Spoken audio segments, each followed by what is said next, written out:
Эми бул маселеде кандай гана болбосун, бул териштирүү белгилүү бир мындай чукуп атат да, акырындап оюп келаткандай да, баягы чоң бир кенди казып келаткандай да. Улам бирөөнө чыгып, ким кимге көргөзмө берген деп, анан аягы келип бир жерге барып токтош керек, туура. Кимден бул идея чыккан? Ал идеяны аткарыш үчүн кимдер аракетке өткөн?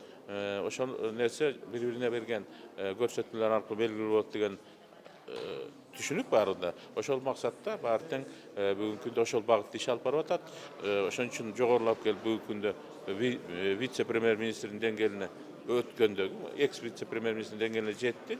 Эми ал демилге андан чыкканбы же ага бирөөлөр команда бергенби деген маселе бүгүнкү күндө абада жаңырыктап атат. Аны тергөөчүлөр менимче ортого алып чыгып кийинки эгерде тергөөнүн кийинки кадамына байланыштуу биз айта алабыз. Демек, мына эң баш ушул экен же мындан дагы башка бар экен деген нерсени буюрса жакынкы убактарда угуп калабыз да. Аныкталат деп ишенесизби? Ишенесизби? Менимче